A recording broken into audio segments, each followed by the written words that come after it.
Okay. So, ladies and gentlemen, welcome to the Startling Power of Surprise webinar. If you're not here to learn about surprise, then I have a surprise for you. You're in the wrong place.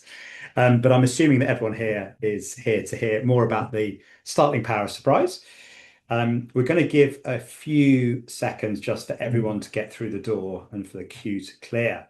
But in the meantime, why don't I introduce you to my co-host here, Mr. Adam Morgan, the co-founder of Eat Big Fish. I've been a massive fan of Eat Big Fish for a very, very long time.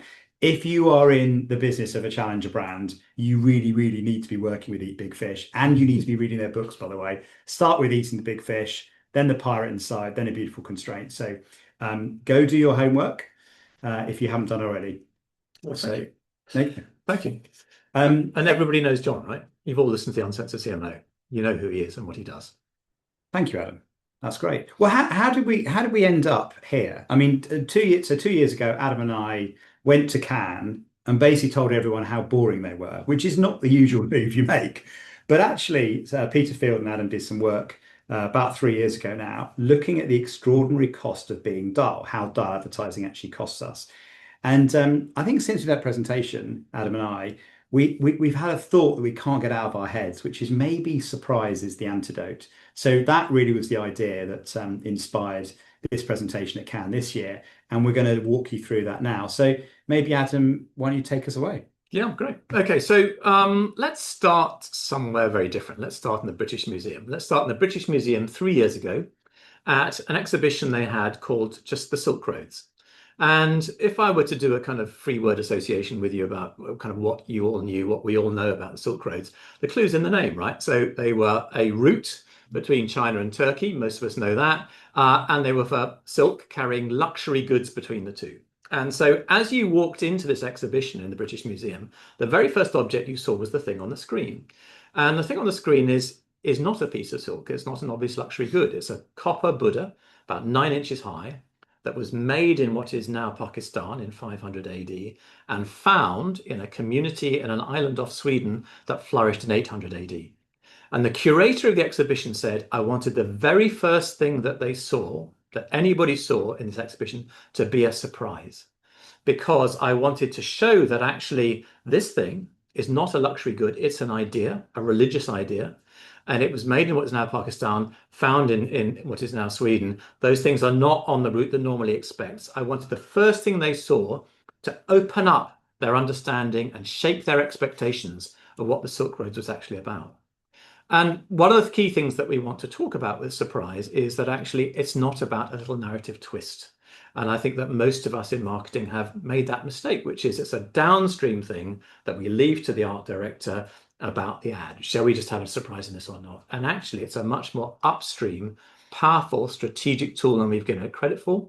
And particularly for a challenger, particularly if you have limited budgets, it's an incredibly powerful way of building attention, building memory, building fame, in fact, as we'll come on to see. And we should think about it more strategically. And we'd become interested in it because, as John was saying, we'd done this project with Peter and then later on with Dr. Karen Nelson-Field about the cost of dull. And one of the people that we'd come across was a man called Murray S. Davis, who was an American sociologist who wrote this piece in 1971 called That's Interesting. And essentially what he was looking at was all the what he called the social theories of the previous 100 years. And by social theories, he meant everything from Marx and Freud all the way through to Marshall McLuhan and R.D. Laing, bear in mind this finished in 1971, and said what do they have in common? The ones that we still talk about now, the ones that are influential now, what they have in common? What they have in common is that essentially they are surprising. They challenge our assumptions in some way about the topic. And this notion that surprise challenges our assumptions in some way and opens us up is very much what you see the theme was coming out of the British Museum. But that wasn't, of course, the only bit of data we had, because actually there was a whole other bunch of data we could access. Well, talking of denying a key assumption, my key assumption is that no one ever engages in the chat function in webinars, and the chat function's been going wild. So just say hello, everyone from New Zealand, LA, Manchester, and there's a few islands in there as well. So we seem to have drawn a global crowd here, which is great. So there we go. That's a very pleasant surprise. Oh, Boulder and London. It's hot in London, by the way, isn't it? Anyway, back to the data. And I should say, by the way, if anyone wants to leave a Q&A question, pop it in the Q&A as well. Difficult questions, easy questions. Right. Anyway, on with the show. So I've spent the last 7 years working at System One, and many of you will know the work that System One does, using the power of emotion to predict behavior in response to advertising and innovation. And we're very well known at System One for talking about the power of making people happy, because how you feel about a brand predicts how you'll go on to behave, and therefore making people feel happy is very important. But if you look at the original work that Orlando Wood did, creating effectively what you might call today the algorithm that predicts in-market results, um, surprise plays a very, very powerful role, not just in terms of long-term market share gain, but also in terms of short-term. And the System One database, which has got something in the order of 150,000 ads, and there's 150 emotional responses in each of those ads, we've tested. There were just huge amounts of data in there on surprise and the impact that surprise has. So we kind of thought this might be an interesting database to tap into to see what we could learn. Now, what else did we do? Well, we also, of course, took inspiration from, there are many other people that have talked about the power of surprise. One of my favorites, of course, is the one and only Rory Sutherland's, another book plug, by the way, Alchemy, The Surprising Power of Ideas That Don't Make Sense. That's an absolutely essential read. Tanya has actually done a TED talk on surprise, and maybe many of you won't know because Peter Field's mainly known for his long and the short. Actually, in there's even some data on types of surprise and the role that surprise has in advertising effectiveness, which we'll come on to later. I mentioned the quant analysis we've done at System One. We've also done some social media effectiveness analysis with Wearisma. And from a qual perspective, both Adam and I host podcasts, and we've talked to a lot of people that do a lot of surprising things. And so we've got a vast treasure trove of inspiration from those very many conversations. And one or two of those will be in this presentation. One of the things we've looked at is combining deep knowledge from people inside marketing and actually people with a slightly broader perspective who sit outside marketing but are still in the business of attention, memory, recall in a very commercial kind of way. And so I just want to play back a couple of people to you. So one is a guy called Simon Peacock, who is the director of Assassin's Creed, the video game series, and also a professional performer. And he made the observation that all audiences, he said, whether they realize it consciously or not, crave surprise. As a professional performer, that's what you come to understand about audiences. Maz Farrelly, who some of you may have seen speak, actually fantastically compelling speaker, reality TV show producer. She's worked on Big Brother, Britain's Got Talent, Celebrity Apprentice.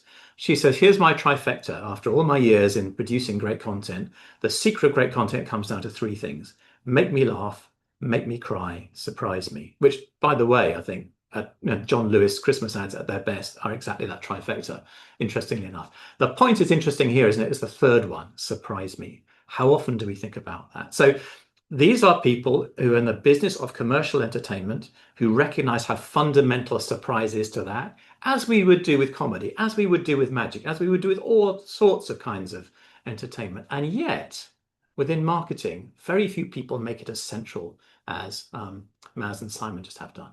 So why is that? And if we were to make it more central, what would it look like? And how would we do it? And what would its benefit be? So we started off by looking at what the kind of neuroscience said about it in a more general kind of way. And then we came on, as John will see, John will talk about, to say, actually, but then can we take the marketing science and see whether that's still true of us in marketing communications?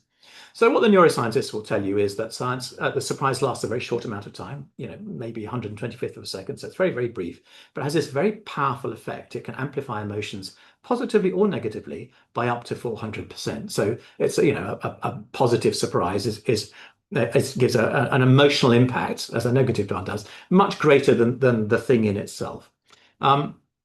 It does two things, right? The next thing is that because, and Rory talks about this a lot, doesn't he? Because our brains are prediction engines. The way they keep us safe and help us navigate the world is to constantly be predicting how the world is and what's going to happen to us. When something unexpected happens that doesn't fit what that prediction engine is telling us it's going to do, we spend a lot of time focusing our attention on that, and our senses really notice and process what's actually happened, because this is important, because it might be a threat. At the same time, a chemical called noradrenaline spikes in our brain that imprints what's just happened on our memory because we need to remember that. And this is how one of the ways that we learn. Okay, so surprise is doing some very specific things to us that focus attention and increase memory. So if that's what the neuroscience says, what does the marketing science say?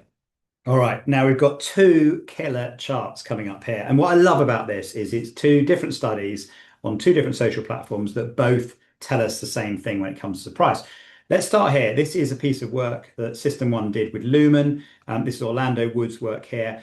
And he's using his well-known left and right hemisphere features and advertising. And what he was measuring with the help of Lumen is how powerful are they at capturing our attention and creating an emotion. And that's what he's basically plotted on this axis. And what you'll notice appearing in the top right here is something out of the ordinary was very, very, very effective at grabbing our attention. And that, of course, is a shorthand for surprise.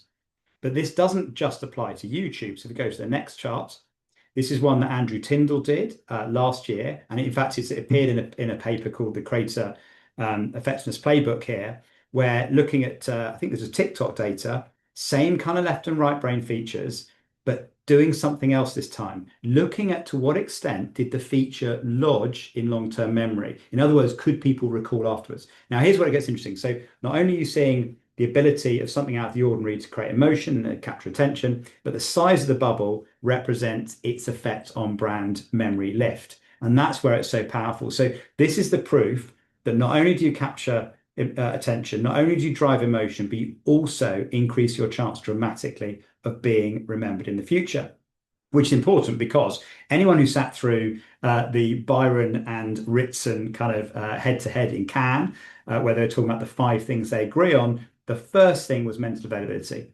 And the point that Ritson makes time and time again is your job is to be remembered in situations where a buyer is considering your category. And anyone familiar with the 95-5 rule will know most people are not thinking about you today. So your job is to be remembered tomorrow. And therefore, what this data suggests is actually surprise is a powerful way to make sure you're remembered in the future. Now, just sticking on the System One data here as well. We look back, so you'll all be very familiar with the role that happiness plays increasing your chance of fame.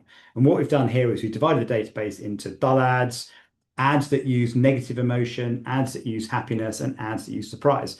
And the lovely outcome here is that actually the most surprising ads are even better than the happiest ads, on a similar path, 34 to 38. But again, more proof that if you want to drive fame, using surprise is a very, very effective way to do it.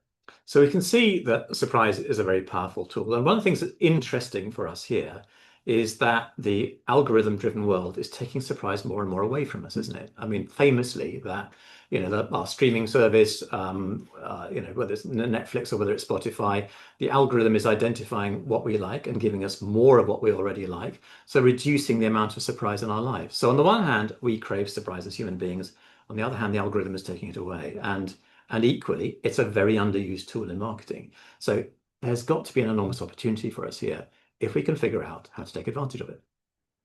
Now, as John was saying earlier on, we're very much kind of building on work that others have done here. So Peter Field has done some work, as John was saying, on surprise. And in fact, he looked at surprise in advertising and broke out 7 key ways in which surprise seemed to be created and used. And from things like breaking rituals and breaking taboos and rules in that kind of way, all the way through to unconventional media use. I'm just going to show one lovely example of extreme humor here, and for quite a mundane product, but it's a mundane product that just expresses what's lovely about it in such a surprising way that I can guarantee we will remember and talk about it. Here we go. On the banks of an Alaskan river, a mother bear teaches her cub to hunt, but for only the finest salmon. Is this the one? The mother asks to inspect the catch.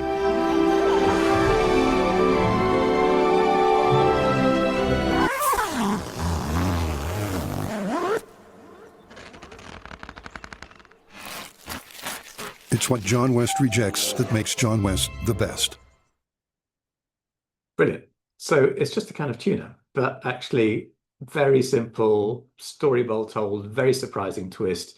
We will remember it. We will talk about it. It will make John West more famous than it was already.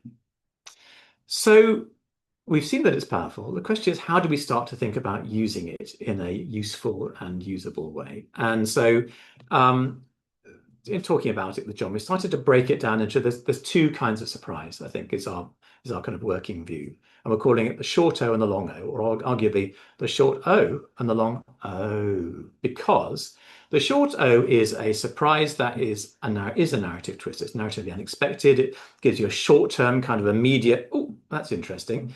It grabs our attention. It encodes the memory around it. But it's not actually challenging our fundamental assumptions about the brand or the category, which is what the long O does.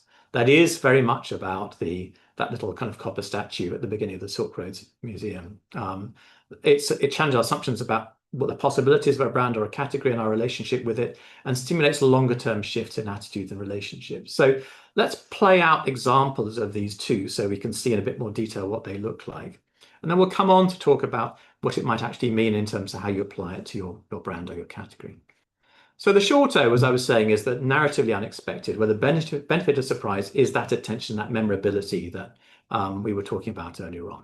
So some very simple examples of this. So if you go into a pub, by and large, we kind of know what we expect a pub sign to say within it. There's the normal kind of furniture of a pub telling you what it does and what it offers. And so the first kind of short O is I didn't expect you to say that. So went into this pub the other day. It has a big sign up saying soup of the day. Underneath it says the tears of our enemies. So is that, does it change my relationship with pubs generally, or indeed with soup? Absolutely it doesn't. Does it give a little smile in my mind? Does it make me think, oh, okay, these guys got a sense of humor, they've got a heartbeat? Is that a little kind of lift in that experience? Yes, it absolutely is. I've got a comedy dentist, and my comedy dentist likes expressing things that I ought to do in ways that are surprising to get me to remember them. So they'll say things like, you don't have to floss all your teeth, Adam, only the ones you want to keep. So it's a very simple device, right, isn't it? This is called construct and confound in the world of comedy, but it works equally well in terms of the communication of important information. So it's a kind of little short O. Sometimes, of course, it's to do with a bigger sense of kind of a brand wanting to surprise you because it's going to play with the conventions of the category. So this is a brand called Sticks and Sushi that some of you may have eaten, delicious food. It was started by a couple of Danish Japanese brothers in Copenhagen. And they didn't feel at the time in the 90s that Copenhagen was quite ready for pure sushi on its own. So they thought, we'll bung in some yakitori sticks alongside it, hence Sticks and Sushi. And we'll introduce the Danes to Japanese food and off we go. And this was their launch menu. It said at the top of it, as a head chef, do you promise to respect and honor the ancient Japanese sushi tradition in everything you do? And the bottom of the menu said no. So they set up this expectation that they're going to be very reverential. And then, of course, they immediately undercut it. This is just the front page of a menu, right? This is not a 60-second ad or an infomercial or anything. It's a simple kind of bit of everyday kind of furniture of the brand experience, but they use a surprise in it to signal they're not going to do that classic Japanese thing. They're going to tailor it for a very particular kind of Danish expectation and Danish experience. So the first kind of short O is, oh, I didn't expect you to say that. The second kind of short O is, oh, I didn't expect you to show up like that. So this is about breaking the codes and the conventions of the category in a way that gets your attention and notice. So you'll be familiar, I think, I can't remember who came up with the expression chaos packaging, but chaos packaging has become quite a thing, hasn't it? Gin dressed up as engine oil, sanitary protection in ice cream packs, and the wonderful vacation producing a kind of an instant cream, a spray cream kind of version of it. And none of these are going to make you particularly change your relationship with gin or sanitary protection or sun cream, but equally they get you noticed, they gain it distribution, they make it pop on shelf. There's a little bit of the breaking the pattern, the expectation that is valuable there, that commands our attention and perhaps gets us a little bit of memory and talked about. But, and just in case you think it's just about kind of packaged goods, how does this work with luxury brands? So we worked with a company called Weirisma who measure the impact of social campaigns on what they call the ripple effect in terms of attention engagement. And we looked at a luxury brand called Loewe. So Loewe, if you don't know it, is a Spanish brand that's competing in a world historically dominated by French luxury brands. And they decided that actually they're not going to compete by being overly reverential. They're going to have a sense of attitude and cheek in what they do. And so this was a campaign, I think, that launched at the back end of 2023, where they had a whole bunch of brand ambassadors that, included Greta Lee and Josh O'Connor and that kind of thing. And there was one particular brand ambassador in this lineup that was, well, a little bit surprising. And it was the 80-something-year-old Maggie Smith. And we asked Wearisma to track, of all these brand ambassadors, how they performed compared to the average in terms of earned media and brand engagement. And Maggie Smith outperformed the others, well, so outperformed the average by 55% on earned media and outperformed the average by 68% in terms of engagement. So surprise even in luxury, surprise even in social. We're starting to get more and more information around this, and it seems to play out very consistently. There's a lot of evidence to argue why surprise is as powerful as it is. So now let's look at TV.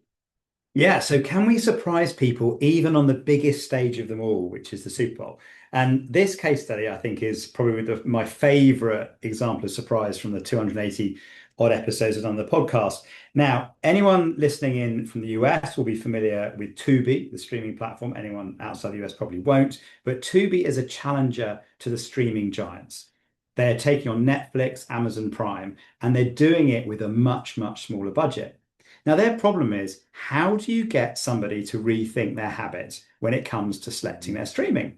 So what they thought they would do was disrupt the Super Bowl, the very moment where everybody is glued to the TV and is on the edge of their seats waiting to see how the game ends.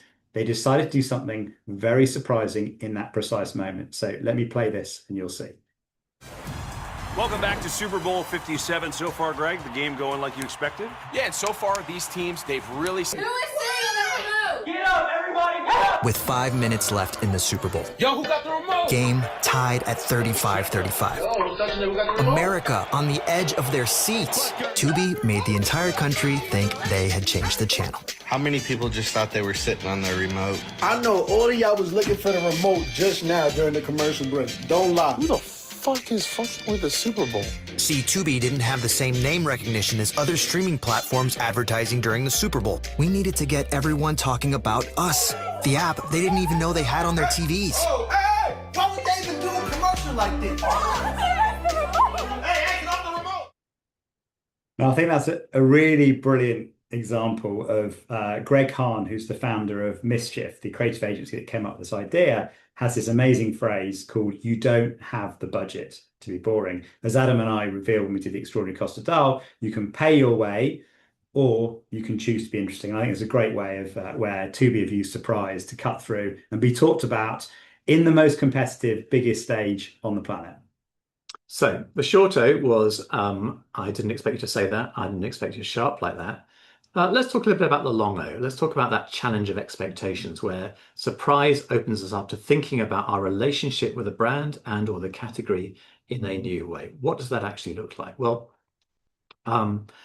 the third kind of type of O and the first type of long O is, oh, I didn't expect you to do that for me. And so a couple of examples here. One from Monzo. So as many of you will know, one of the kind of wow factors about Monzo is if you have a Monzo account, you can get paid a day early. You can get paid a whole day early. And I have no idea about the logistics of how they really do that. They do explain it to you, but it just seemed mind-blowing. And one of the reasons it's mind-blowing is because you're not expecting a bank to actually give you money when they don't have to give you money, and certainly not give you money earlier than they have to give it to you. That just seems totally extraordinary. It's beyond all expectation. In a similar kind of way, one of the things about Octopus Energy is they one of the reasons they have the reputation for customer service that they have is they genuinely seem to be on your side. So here is something that was posted by somebody the other day on LinkedIn, which just said they'd got this morning from Octopus. It said, "Good news, based on your current usage and a combination of your current and forecast future prices, we recommend a reduction of your monthly payments."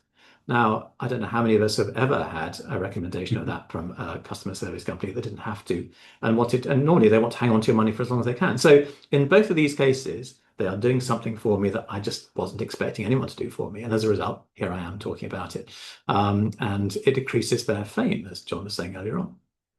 Now, I mentioned before the System 1 data we have on surprise. And the amazing thing about how System 1 collect the data is they don't just ask people how they felt, they ask them why. And the why gives us a real insight into the reasons behind surprise.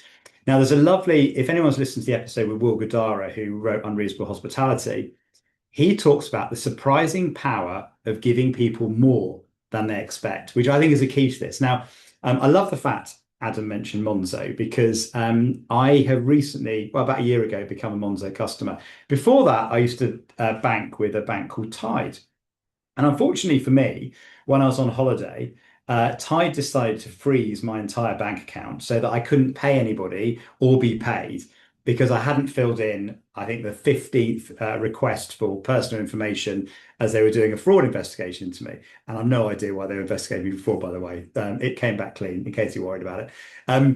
But I have to say, it left me incredibly incensed and upset by the customer experience I was getting because I had high expectations of what an online bank would be like, and to be treated like a criminal left me raging. And we notice this when we look at reasons for surprise, because the most extreme reason for surprise is that I was let down by the service. That's the bottom line. So we've got in the dark red, we've got basic extreme negativity, and the orange is extreme positivity. Grey is neutrality. And what we find at the other end, the first thing I did when Tide Bank let me down was I immediately phoned up Monzo Bank and said, please take my custom.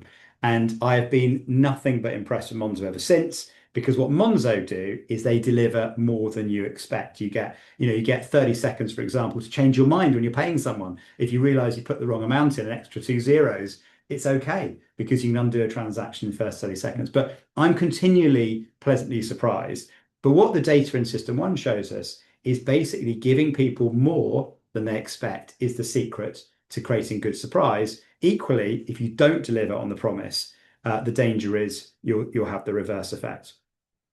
So that's the first form of long O. Second form of long O is I hadn't thought about it like that. And this really gets into the question of sort of challenging our assumptions in a more fundamental way about how we're thinking about what the category is, the role of the product in the category is, and gets in very often to kind of how you reframe what the category or the brand is all about. And so the first example of this, I'm just going to show you an ad that ran on Valentine's Day in the UK this year. You may have seen it, but it's worth seeing if you haven't. Introducing the most exciting innovation in couples connection and intimacy. Small, but oh so powerful. The moment you turn it on, you'll feel closer than ever. AI-powered technology enhances your senses. Discreet and designed to be used anywhere. On date night, in a crowded bar, or even in a work meeting. Cheeky. Hands-free. It lasts all day, no matter where you find yourself. The device your relationship has been missing is a hearing aid. Bring the spark back. Book a free hearing check for you and your partner at Specsavers. So, fantastically simple idea, beautifully done. And just think about how much less compelling that would have been if the evidence it was based on, which is real evidence and real insight, namely that one of the things that couples really lose when hearing goes in one of the two partners is intimacy, because it's just that loss of little remarks, that loss of casual kind of conversation. Gradually, those creates more distance and more kind of isolation, if you like, between them. That's a very important fact. It could have been communicated in a very rational way. They chose not to do that. They chose to curate it in a very emotionally surprising way, and as a result, successfully reframes what the real value of a hearing aid is for us. We no longer think of it as something that's just useful in a restaurant when lots of people are talking, you can't hear each other properly. It actually says there's a much more fundamental role that this plays in our lives, and challenges our assumptions about how we should be thinking about that. And just show you a couple of other examples of brands that are doing that in an interesting way. So this is a brand in Australia called Slather, and It's aimed very much at men. And the brand was kind of set up effectively to try and persuade men to take sun cream much more seriously and the sun much more seriously. And their whole angle is the sun is not your friend. We have this image of the sun as this kind of benign force in the sky that's essential for a decent holiday, and we sit under a sunbed and soak it up. And the whole point is, don't think of the sun like that. And their icon is this malevolent sun, as you can see in the background, that does these perfectly hideous things to blokes in their backyard. Because in part, what Slather is about is it's not about the beach. It's actually about when you're doing work in the backyard, when you're on a construction site, that kind of stuff. Think about the sun in a completely different way, and therefore the role of sun cream in a completely different way. It challenges our assumptions. Another brand that's absolutely brilliant, I think, at challenging our assumptions, well, is the brand that produced this. It was voted the world's best champagne last year, I think, by this very kind of prestigious group. And the brand is actually, as you might well know, it only costs 15 quid for the world's best champagne. That's an absolute steal. And that's because it's produced by Aldi. And Aldi is a really interesting example of a challenger that has risen to be number 4 in the UK now, but continues to maintain that challenger mindset and is constantly doing things and creating surprises that constantly challenge our assumptions about what a discounter provides, the role that a discounter might have in our lives, the quality of Aldi's food, and so on and so forth. So let's just play this out for a moment, because I think actually this is one of the disciplines that we can use in starting to think about how might surprise be relevant to us. So if we look on the left-hand side at what the limiting customer belief is that might limit the role that we see Aldi playing in our lives and surprise that they used to puncture it, let's just look at 4 of these. So the first is quite a natural assumption, I think, in the world, because it's kind of an old truth, isn't it? You get what you pay for. Oh, well, you get the food quality you pay for at a place like Aldi. You're not paying an awful lot for it. So probably the food quality kind of reflects that. It's perfectly natural. So when they produce a mince pie, if you're not from the UK, seasonal kind of Christmas food, much loved by the UK public, when they produce a mince pie that in a kind of media taste tests matches that of Waitrose, which is the kind of upmarket market leader in the UK at Christmas, we think, okay, that's interesting. You don't get what you pay for. Actually, Waitrose costs at least twice as much in terms of mince pies. Okay, I've got that basic assumption all wrong about what the price quality equation is. Well, yes, okay, but I wouldn't use them really for special occasions. They're kind of for every day a bit more. So when Aldi produces lobster tails for £5, kind of democratizing, fancy food for me, I think, okay, well, that's interesting. Perhaps it's not just for the everyday. It's not for the spag bowl on a Tuesday night. It's actually for more in my life than that. Yeah, well, you can't get a decent bottle of wine. I've got to go back to Waitrose for a decent bottle of wine. Well, let's produce a bottle of £15 champagne that's voted the best in the world. Okay, well, maybe I can get decent wine at Aldi, and maybe not merely decent wine, but actually really good quality wine. That's interesting. Well, but also, grocery shopping, is there a more mundane thing than that? Well, if you haven't been there, they have a very famous center aisle. And in that center aisle, they sell everything from kayaks and scuba on a limited kind of basis. They come in, they come out. But they're famous for their surprises in the center aisle. So in each of those cases, they've taken out a potentially limiting customer belief and opened up a kind of chink of reappraisal in us that might just lead to new kinds of behaviors and new kinds of relationships. And as their ex-CMO would say, a bigger share of heart. And we asked that very same ex-CMO, Kirsten Halley, what she thought was the single most powerful method to be successful with surprise. And we kind of assumed it would be some kind of process of some kind that would be about ideation. She gave us a very surprising answer. So for me, in creating surprise well, the most important thing is actually discipline and rigor in your thinking. Not what people would expect me to say. Yeah. I think people are expecting, champagne and crazy ideas, and it's not that. It's hard work, day in, day out, dedication of team, dedication of agency partners, and willingness to continually push the boundaries by understanding where you can play. So it's a strategic intent here. So it's baked into the strategic plan. if you're going to seriously sort of challenge the kind of assumption about you get what you pay for and you're going to take on Waitrose and mince pies at Christmas, you can't have an idea about doing that at November and then suddenly show up and do it in December. You're going to have to think quite hard about how you actually do that. And you're going to have to build in quite a lot of time and work with a cross-disciplinary team and different buyers and suppliers and that kind of stuff to make that happen. It takes rigor and discipline. So surprise is not just about creative ingenuity. It's about a strategic rigor, particularly for a challenger, at the heart of everything you do. Now, one question we asked ourselves is there such a thing as too much surprise?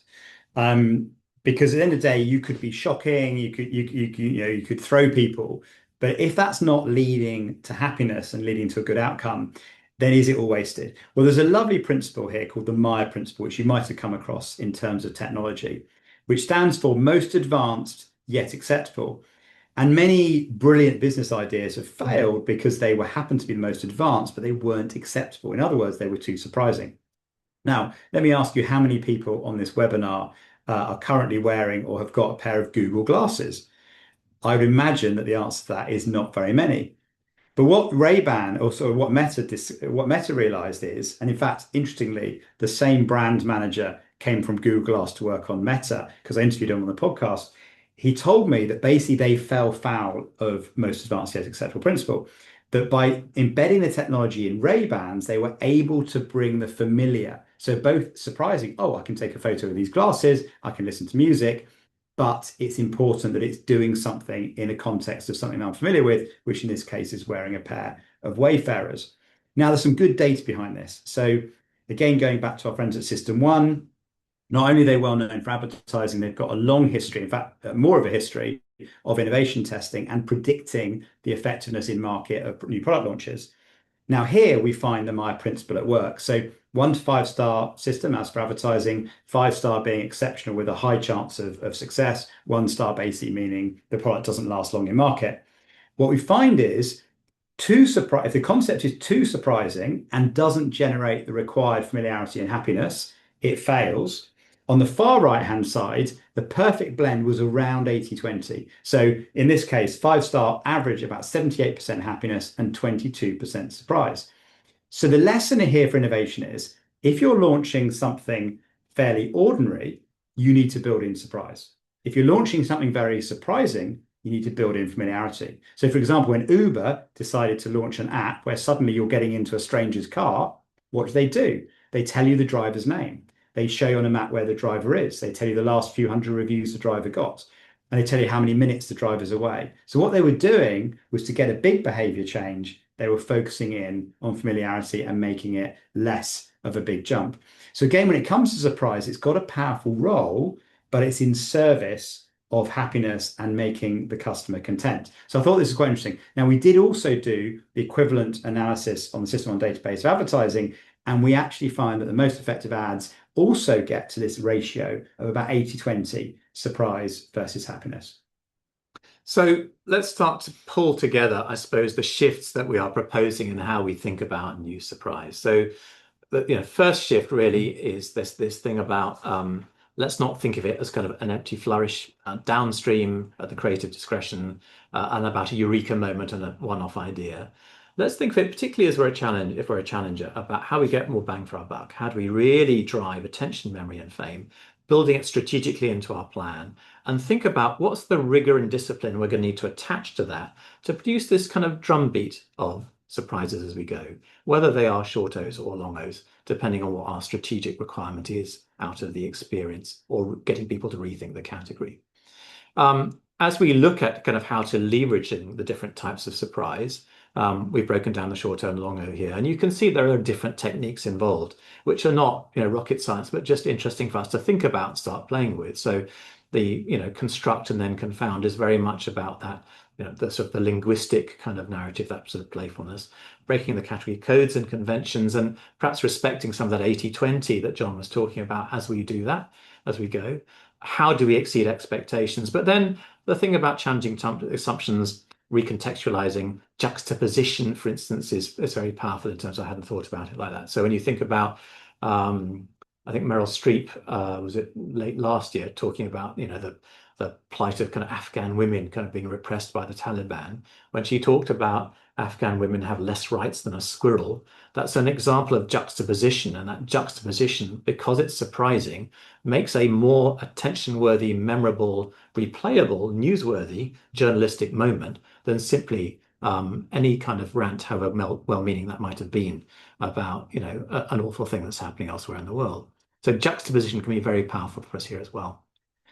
Second thing to note is kind of a tonal range of surprise. So, you know, having kind of written and studied and worked around challenges for 27 years, you know, some of those little moments of playful surprise are fun and they're just entertainment. By this time you start getting into the engagingly unexpected, actually it becomes an opportunity for thought leadership. Most thought leadership and challenges should aspire to being the thought leaders in the category, even if they're not the market leaders, is about surprising people about different aspects of the experience or the conventions of the category.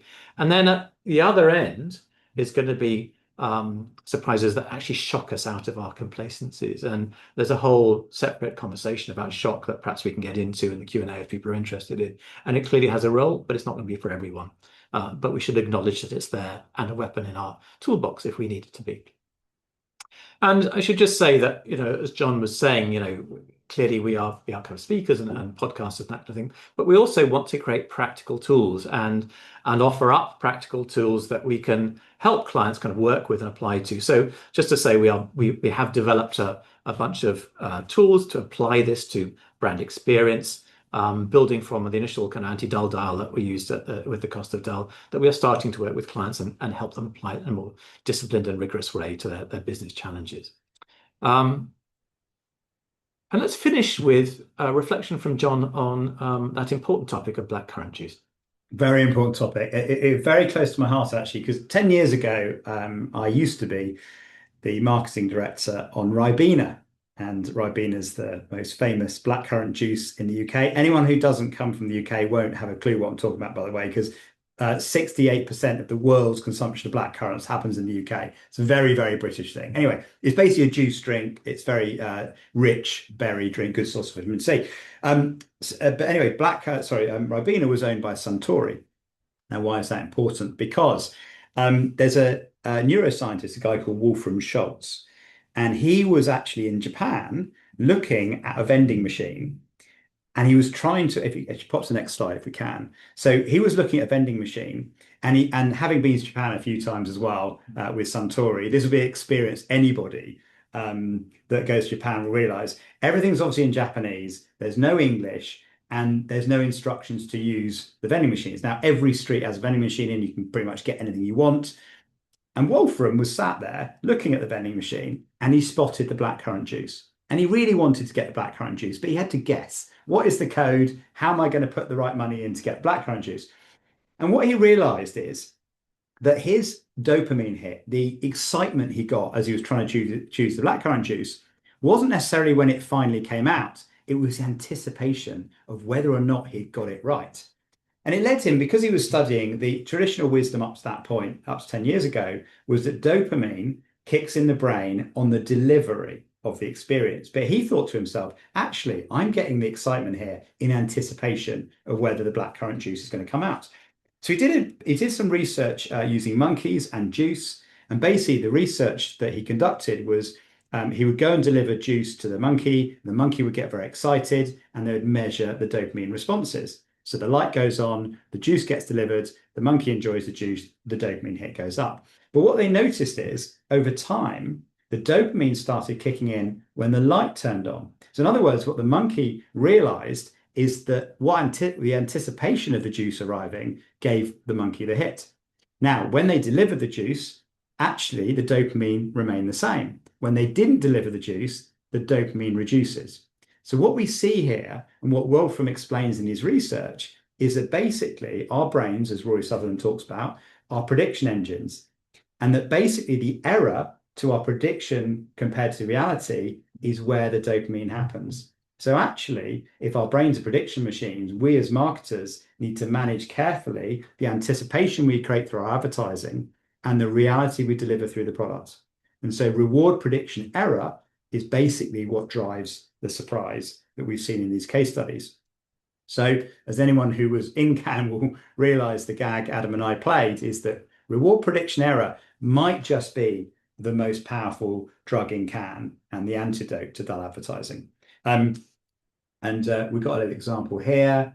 So we were throwing these out in the crowd, weren't we, in cans? We were dealing. We were dealing, yeah, exactly. Which is why if anyone saw my LinkedIn post, you might be, I didn't actually get arrested, but anyway. So yeah, reward prediction error is basically what sits behind surprise and what marketers can use to make more effective advertising and innovation. So thank you very much for listening to us. We've got time for a few questions if you're interested. I can't see them, but I can. Here we go. I've got the power. This is fun. Okay, thank you, by the way, everybody, for throwing in some questions here. Let's start from the bottom here. So Rosemary, thank you for this. I work in the world of B2B marketing. In an industry where trust and reputation are key, how can surprise play out in my world without losing credibility? So it's a great question, and we haven't done enough on B2B specifically around this. But Peter Field, who is one of the collaborators who was saying on this, has done some very interesting work about trust, actually. And one of the things he shows about trust is that trust, it's very expensive to try and build trust through dull. It's much more cost effective to build trust through emotion. And if we regard a surprise as being, as we were seeing earlier on, a multiplier of emotion, then I think actually there must be a really strong case for using surprise in very particular ways. You wouldn't necessarily use it in the way that Slather used it, for instance. Obviously, that's a shocking side of it.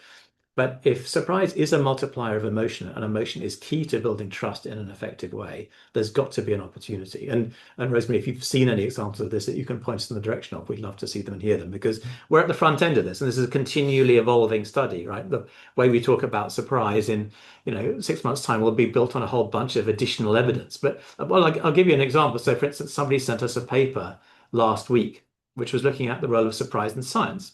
And it was essentially a paper written in a periodical called Science that was bemoaning the fact that so many scientific papers were written in a highly rational way and gradually advancing and building on previous thinking and theory. And they said that the ones that have genuinely actually stood out and made an impact, ones that have been deliberately surprising in some kind of way. So I think there's increasing evidence that even in apparently kind of rational areas like the scientific advance, of kind of scientific papers, that even there surprise has a role to play. So I see no reason why B2B should be an exception from that. We don't see a lot of it, but perhaps again, that's about surprise against the machine. That's where the real opportunity lies. There's a great Novartis example, actually, Adam. So Novartis, last two Super Bowl ads have been very surprising. So they're trying to get men to test for prostate cancer. And so what they did a campaign called Loosen Your Tight End. So go look it up. It's quite funny, but they've got these very, basically tight end American footballers relaxing in a spa and kind of knitting and doing some very chilled out things. But they're using surprise because they're challenging our key assumption about men and particularly kind of, American footballers in the Super Bowl. So that's a really good example of where even in a serious category, you can use surprise. Another one, actually, Hiscox Insurance. I love Hiscox Insurance. Look at their out-of-home campaigns. They always turn up in surprising ways. They kind of rip off Specsavers to show an example of where you want to watch out for people stealing your IP and stuff like that. But surprise in service of getting a serious point across. And that's an interesting point, actually, isn't it? So one of the things that I should have mentioned, I thought was really interesting about the British Museum example was the location of surprise. It was important. It was the very first thing you saw, and in a different kind of way, the Hiscox location of surprise stuff. So maybe within B2B, it's the location of where the surprise shows up as much as what the surprise is that would be valuable.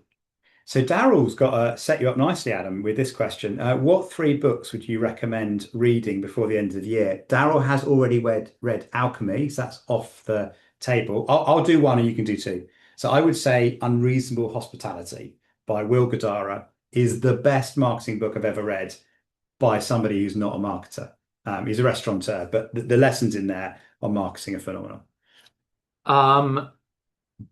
So interestingly, I don't read a lot of books. You write them, you say? Well, partly that, but somebody said to me once, I had a kind of a guru who I met up with at one point, and a guy called Charles Handy, and he wrote lots of organizational theory books and was kind of, very kind of eminent grise. And I had an hour with him with a friend, and I had to kind of make a choice about whether to pretend I didn't know who he was and not ask him any questions about what he did and just, talk about cricket or the weather or that kind of stuff, or I could ask him his advice.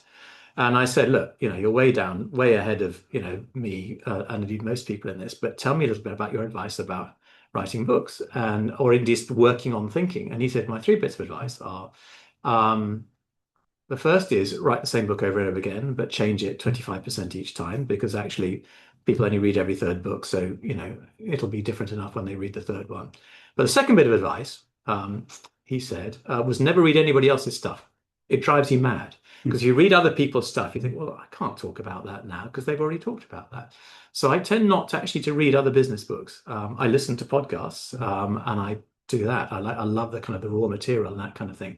But I don't really read other business books. I read other kinds. Well, I'll give you the other two. The best book Adam's written, in my opinion, is The Pirate Inside, by the way. So he took all the insights from Eating the Big Fish and applied them to people that already work in large organizations and want to disrupt them, which is absolutely phenomenal. And it's the most underrated of your books. Oh, thank you. So go buy The Pirate Inside. That'll be really good. And then the other one that's I think underrated, but I love and quote loads, is The Founder's Mentality.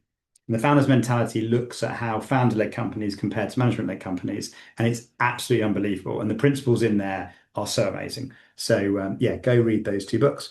Richard's got a question here. Love the more than we expect thing. Amazed that in capital letters, very few, if any, companies or brands have moved their loyalty programs to a surprise and delight model. Do you have examples of this being done well? I've got one. Have you? A loyalty program? Yeah. Okay. So me and my producer fly BA and Virgin to the US, right? And pretty much we're trying to kind of max out our points on both, but BA changed their program in terms of how many flights you need to stay in gold, and Virgin decided to do an amnesty where if you were a silver card holder on BA, you could get gold on Virgin for a limited time. Brilliant. And James immediately switched, and then we're now dedicated Virgin. Brilliant. Okay. But what Virgin doing that surprise, it literally hasn't stopped talking about it. It's been, can you believe it? I got gold Virgin for silver BA points. That's a great idea. Yeah, it's a great idea. So fly Virgin, everybody. Question on B2B, which I think we've covered. Any examples of where this is Daryl, a small inexpensive surprise produced a disproportionately large business outcome? Oh, well, actually, I think the one you talked about, I was interviewing the CMO at Chime in the US, which is the fastest growing. They open more new accounts in the US than any other bank. They're a challenger brand online bank.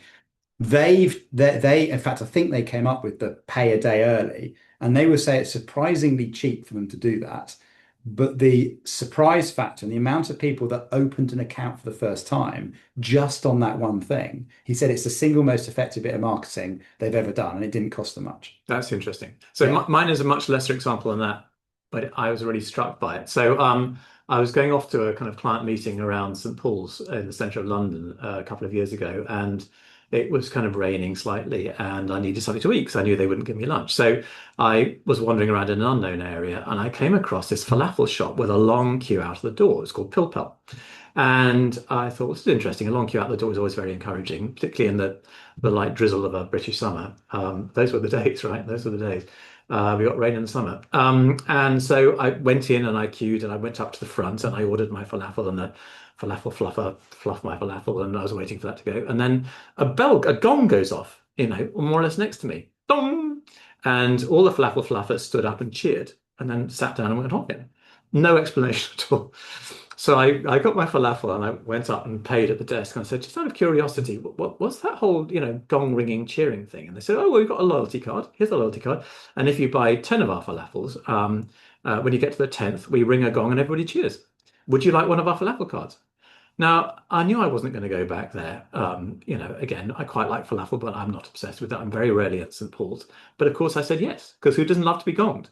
So it's a very small thing, right? That little surprise that added to the cliche of a loyalty card that just was just refreshing and a bit different and just stood out. And I just thought that's a really nice little idea that actually, for me, made quite a big impact in its own way. That's lovely. I can't get that out of my head now. Full fluffing. Yeah. Lucia was asking here, should we think differently about upper funnel campaigns, big out of home, for example, versus lower funnel direct response conversion? I mean, I think you touched on that, didn't you, with your long O and your short O in a way. Yeah. So Yeah. how does surprise differ, from big campaign through to something more tactical? So good question. There is some evidence, just going back to the cost of dull, that actually being a bit more predictable further down the funnel is not such a bad thing. And actually the real payback is further up the funnel. And one would probably suspect that surprise is the same. But there might be certain aspects like price point, for instance, where surprise in the lower funnel is going to be really important. So I think we need to do more work on that. Don't have the answer. But again, please, this is a live project. If you've got thoughts, if you've got data, if you've got contributions, if you've got anecdotes, we'd love to hear them. So please feed them in so we can build on the learnings. David's helpfully said, I'm not a falafel fluffer. I'm a falafel fluffer's friend. Okay, this is going to get very. We're going to go down a rabbit hole with this on that. And by the way, there's a song in here, isn't there? There is definitely a song in it. I'm just a falafel fluffer, but yeah. There we go. Right. Amazing. Well, let me just check the questions again. Sorry, I got slightly distracted by falafel fluffering. He says, so I think we've done this.